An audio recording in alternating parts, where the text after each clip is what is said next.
আপু আমি তো আমার স্কিন টাইপই জানি না, তাহলে কোন প্রোডাক্ট আমার স্কিনের জন্য বুঝবো কি করে? স্কিন কেয়ার তো করতে চাই, বাট স্কিন কেয়ার প্রোডাক্ট কেনার আগে নিজের স্কিন টাইপটা কিভাবে বুঝবো? Hi everyone, welcome to my YouTube channel. আজকের ভিডিওতে শেয়ার করব সব ধরনের ট্রিক্স যেগুলো দিয়ে তোমরা কনফার্ম হতে পারবে তোমাদের স্কিন টাইপটা কি। স্কিন কেয়ার করা কিংবা স্কিনের যত্ন নেওয়ার ক্ষেত্রে স্কিন টাইপটা জানা অনেক বেশি ইম্পর্টেন্ট, কারণ স্কিন টাইপে যদি তোমরা না জানো তাহলে তোমরা স্কিন কেয়ার প্রোডাক্ট কিভাবে কিনবে কিংবা স্কিনের যত্নটাই বা কিভাবে নিবে। নিজের স্কিন টাইপটা জানার জন্য তোমাদের জাস্ট ফোকাস করতে হবে ফেসের এরিয়াতে। This is called T zone. T zone বলতে ফেসের এই টি বরাবর এরিয়াটাকে বোঝানো হয়, অর্থাৎ এই এরিয়াটুকু এবং নোজ বরাবর এই এরিয়াটুকুতে ফোকাস করলে তোমরা বুঝতে পারবে তোমাদের স্কিন টাইপটা কি। প্রথমে যে কাজটা করতে হবে সেটা হলো ভালোভাবে স্কিনটাকে ওয়াশ করবে। একটা ভালো ক্লিনজার দিয়ে ফেসটাকে মাসাজ করে ক্লিন করবে একদম। ওয়াশ করার পরে তোমরা ফেসটাকে মুছে নিয়ে এই সময় তোমরা ফেসে কোনো ধরনের প্রোডাক্ট অ্যাপ্লাই করবে না, না কোনো সিরাম, না ময়শ্চারাইজার, নাথিং।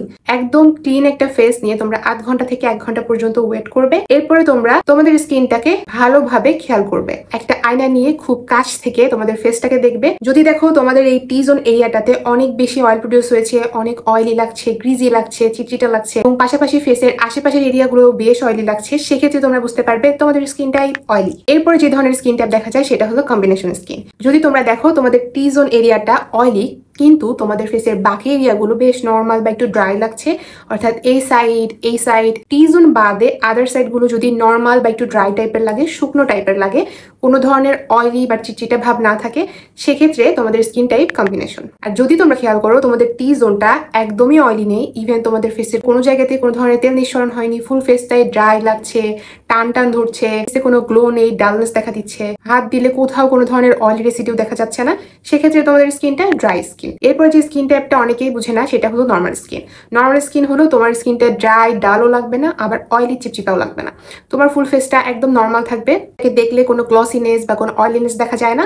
আবার টান টান ধরা যে একটা ড্রাইনেস, শুকনো ভাব, ডিহাইড্রেটেড একটা স্কিন, এটাও ফিল হবে না, কারণ তোমাদের স্কিন একদম নর্মাল স্কিন। এভাবে মূলত তোমরা আইডেন্টিফাই করতে পারো তোমাদের অ্যাকচুয়াল স্কিন টাইপটা। এরপরে তোমাদের স্কিন টাইপের সাথে আরো একটা জিনিস যুক্ত হবে, সেটা হলো তোমাদের স্কিন ইস্যু। তোমাদের স্কিন ইস্যুগুলো যদি তোমরা বুঝতে পারো, সেক্ষেত্রে তোমাদের প্রোডাক্ট পারচেস করতে এবং স্কিন কেয়ার করতে আরো বেশি হেল্প হবে।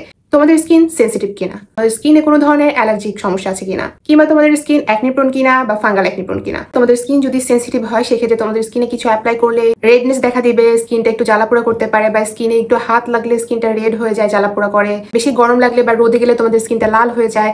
এক্ষেত্রেও তোমাদের বুঝতে হবে তোমাদের স্কিনটা বেশ সেন্সিটিভ। আর তোমাদের স্কিনে যদি খুব ফ্রিকোয়েন্টলি অ্যাকনি দেখা দেয়, কিছুদিন পর পরই 1-2টা করে অ্যাকনি দেখা দেয়, সেক্ষেত্রে তোমরা বুঝতে পারবে তোমাদের স্কিনটা অ্যাকনি প্রোন। আর ফাঙ্গাল অ্যাকনি সমস্যা যদি থেকে থাকে, বেশি ঘাম হলে বা বেশি ধুলোবালিতে গেলে যদি ফাঙ্গাল অ্যাকনি সমস্যা দেখা দেয়, সেক্ষেত্রে তোমাদের স্কিন ফাঙ্গাল অ্যাকনি প্রোন। আর কোনো খাবার থেকে কিংবা কোনো ধরনের প্রোডাক্ট থেকে বা কোনো উপাদান থেকে যদি তোমাদের অ্যালার্জিক রিয়াকশন হয়, যেরকম রেডনেস, র্যাশ উঠে যাওয়া, সেক্ষেত্রে তোমরা বুঝবে তোমাদের স্কিন অ্যালার্জেনিকও। এই বিষয়গুলো যদি তোমরা স্কিনের ব্যাপারে ভালো মতো জেনে নাও, তাহলে তোমাদের স্কিন কেয়ার করতে এবং প্রোডাক্ট কিনতে খুব সুবিধা হবে। যেমন আমি জানি আমার skin type combination and super sensitive, allergenic, fungal acne prone. আমার স্কিনে কিছুদিন পর 1-2টা অ্যাকনি বের হয়, পিম্পল বের হয়, এরকম না। সো আমার স্কিন খুব বেশি অ্যাকনি প্রোন না, বাট আমার স্কিন অ্যালার্জেনিক। কিছু খাবারে আমার অ্যালার্জি আছে এবং ডাস্ট অ্যালার্জি আছে। তো অ্যালার্জি আছে এমন খাবার খেলে আমার স্কিনে রেডনেস দেখা দেয়, স্কিনে র্যাশ দেখা দেয়। এছাড়া আমার স্কিন খুবই ঘামে, সো মাঝে মাঝে আমার স্কিনে ফাঙ্গাল অ্যাকনি সমস্যা দেখা দেয়। আর ফাঙ্গাল অ্যাকনি সমস্যা দেখা দিলে আমি কোন কোন প্রোডাক্ট ব্যবহার করে আমার ফাঙ্গাল অ্যাকনিটা কমাই, সেটা জানতে আমার ফেসবুক পেজের ডিটেইলস একটা ভিডিও দিয়েছি, সেটা দেখে আসতে পারো। ভিডিওটার লিংক আমি ডেসক্রিপশন বক্সে দিয়ে দিব। This was it. I hope this video was helpful for you all. ভিডিওটা তোমাদের উপকার এসে থাকলে অবশ্যই তোমাদের ফ্রেন্ডদের সাথে শেয়ার করতে ভুলবে না, আর আমার চ্যানেলটাকে সাবস্ক্রাইব করতে ভুলবে না। আমি ট্রাই করবো তোমাদের এরকম বেসিক নলেজ গুলো শেয়ার করতে, যেগুলো জানলে তোমাদের স্কিন কেয়ার করা, স্কিনের প্রবলেম সলভ করা অনেক ইজি হয়ে যাবে। আর এই ভিডিওতে শেয়ার করা ওয়ে গুলো দিয়ে তোমাদের স্কিন টাইপ আইডেন্টিফাই করে অবশ্যই আমাকে কমেন্টে জানাতে ভুলবে না তোমার স্কিন টাইপ কি, অয়েলি, ড্রাই না কম্বিনেশন নাকি নর্মাল, আর সাথে তোমাদের কোন স্কিন ইস্যুগুলো আছে, সেন্সিটিভ, অ্যাকনি প্রোন, অ্যালার্জেনিক নাকি fungal acne prone. Till the next video, Allah Hafiz everyone.